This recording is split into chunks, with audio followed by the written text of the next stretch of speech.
मैं हमेशा पुरानी चीज़ों को नए तरीक़ों से यूज़ करने के आइडियाज़ ढूंढती रहती हूँ। For me, repurposing makes so much of sense. Namaste and welcome. Hope you all are doing great. उन चीज़ों को बाहर फेंकने के बजाय जिनका आप यूज़ नहीं करते हैं, you can just turn them into something that you do use. Video में आगे बढ़ने से पहले अगर आप मेरे चैनल पर नए हैं तो please make sure you consider subscribing to my channel followed by bell icon. Do like, share and comment if you find this video useful. तो चलिए अब आगे बढ़ते हैं और बनाते हैं आज के DIYs. इस तरह का कैरी बैग तो आई एम श्योर आप सभी यूज़ करते होंगे. मेरे पास भी एक वेस्ट रखा हुआ था. आप देख सकते हैं इसकी कंडीशन, बट इसका fabric and colour still intact थे. तो इसी बैग के साथ आज बनाते हैं अपना फर्स्ट DIY. सबसे पहले निकाल लेंगे इस बैग की सारी स्टिचिंग. ये हाथ से ही ईज़िली निकल जाती हैं. आप चाहें तो आप सीज़र भी यूज़ कर सकते हैं. स्टिचिंग निकालने के बाद ये कुछ इस तरह का लगेगा. इसके बाद पिक करेंगे एक वेस्ट बकेट जो आपके यूज़ में ना हो.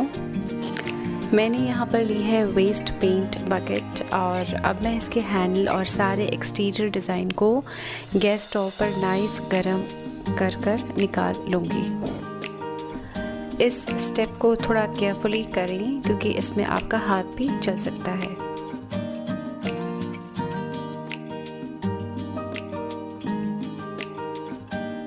तो बाहर से क्लीन होने के बाद ये पेंट बकेट कुछ इस तरह से दिखेगी. ये आप जो मेसी लुक देख रही हैं, डोंट वरी अबाउट दैट. ये तो बाद में कवर हो ही जाएगा, तो इससे कोई फ़र्क नहीं पड़ने वाला है. अब आती है बारी इस बकेट को कवर करने की. तो जो हमने फैब्रिक कैरी बैग से लिया था उसको यहाँ पर मेजर करके देखेंगे कि किस तरह से इसका डिज़ाइन इस पर फिक्स होगा. तो बकेट की किसी भी एक साइड से मैं स्टार्ट करूँगी इस फैब्रिक को स्टिक करना ग्लू गन की हेल्प से. आप फेविकॉल भी यूज़ कर सकते हैं, बट उससे काफ़ी टाइम लग जाता है स्टिक होने में. तो थोड़ा जल्दी बनाने के लिए मैंने यहाँ पर ग्लू गन से ये सारा फैब्रिक इस बकेट के ऊपर स्टिक कर लिया है. तो बकेट के बेस में जो फैब्रिक हम स्टिक करेंगे उस फैब्रिक में लगाएंगे कट्स. कट लगाने से जब ये फैब्रिक स्टिक होगा तो इसमें फिनिशिंग अच्छी आएगी.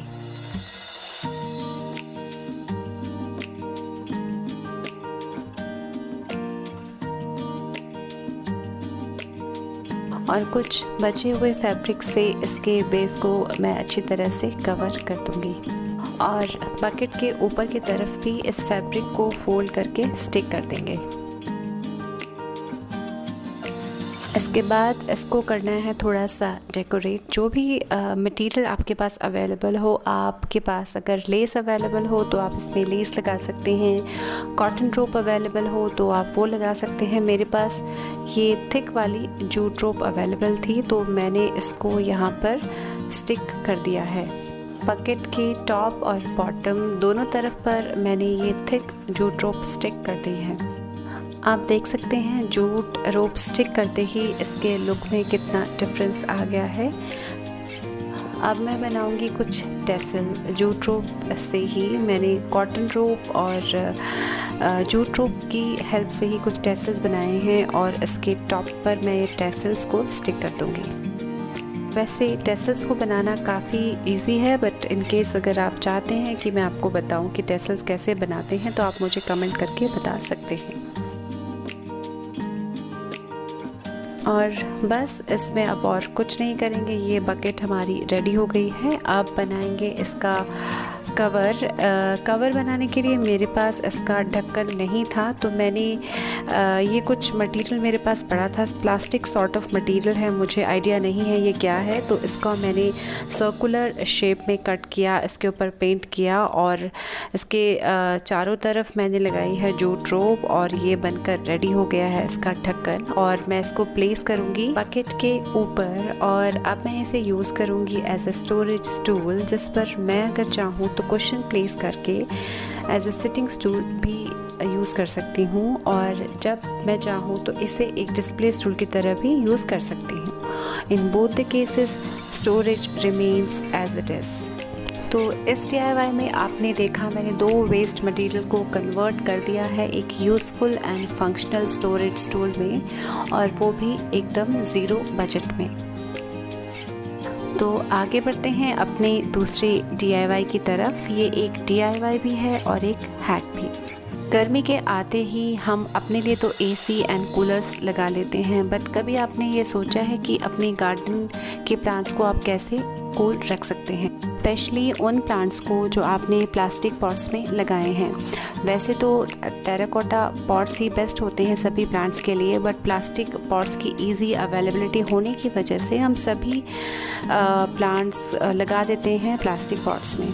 एंड ये प्लास्टिक पॉट्स प्लांट्स के लिए ब्रीदेबल एनवायरनमेंट क्रिएट नहीं कर पाते हैं, तो इसी की वजह से ये प्लांट्स को मार सकते हैं। तो इस DIY में मैं आपको दिखाऊंगी कि किस तरह से आप अपने प्लांट्स को ठंडा रख सकते हैं, साथ में कैसे बना सकते हैं इन प्लास्टिक पॉट्स को और ज़्यादा खूबसूरत।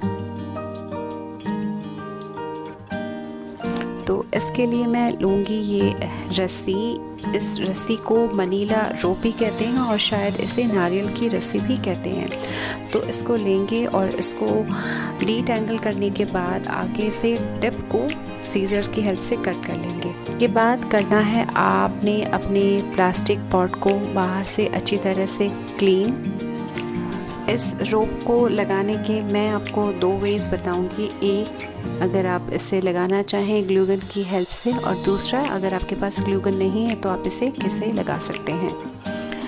इस पॉट के ऊपर मैंने इस रोप के फर्स्ट सर्कल पर सिर्फ ग्लू गन लगाई है और उसके बाद इसको करना है टाइटली रोल पॉट्स के चारों तरफ। बीच बीच में कहीं कहीं पर आप ग्लू गन की हेल्प ले सकते हैं इसे स्टिक करने के लिए। बस इतना ध्यान रखें कि रोप कहीं से भी लूज़ नहीं होनी चाहिए, टाइट करके रोल करना है।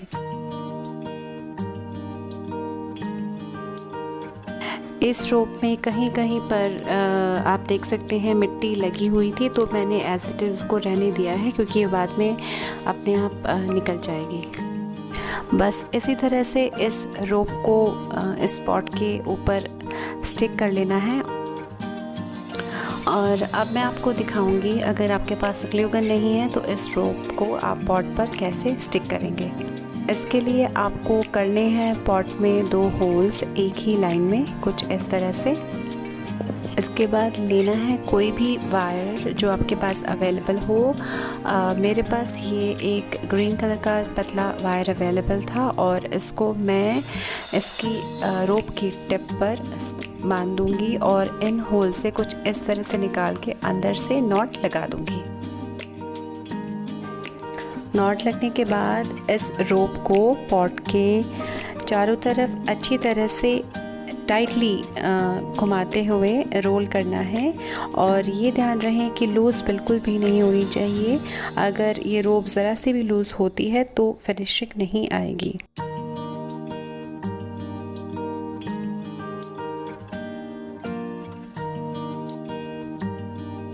पर जब रोप से ये पॉट कवर हो जाएगा तो लास्ट में अब हम क्या करेंगे, यहाँ तो होल करना पॉसिबल नहीं है, तो इसके लिए हम क्या करेंगे, एक आप कोई भी थ्रेड ले सकते हैं और उसको टाई करेंगे रोप के एंड में और उस थ्रेड का भी सर्कल बना देंगे इस पॉट के ऊपर और एक नॉट लगा देंगे लास्ट में।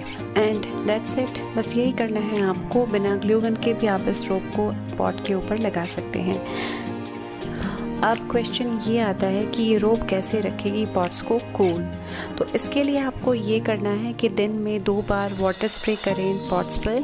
ये रोप वाटर एब्जॉर्ब करती है एंड लॉन्गर ड्यूरेशन तक इसकी ठंडक बनी रहती है। तो ज़रूर ट्राई करें आज ही अपनी प्लास्टिक पॉट्स पर इस DIY को। तो आज के ये दोनों DIY अगर आपको ज़रा से भी पसंद आए हों तो वीडियो को जल्दी से लाइक कर दें, वीडियो को शेयर एंड कमेंट भी करें अपने सजेशन मुझ तक, सो दैट आपके फीडबैक एंड सजेशन मुझे मिलते रहें एंड मैं अपने कंटेंट को आगे इम्प्रूव कर पाऊँ। तो आज के लिए बस इतना ही। Thanks for watching this video. Stay tuned for my next upload. Till then, bye bye, take care and stay safe.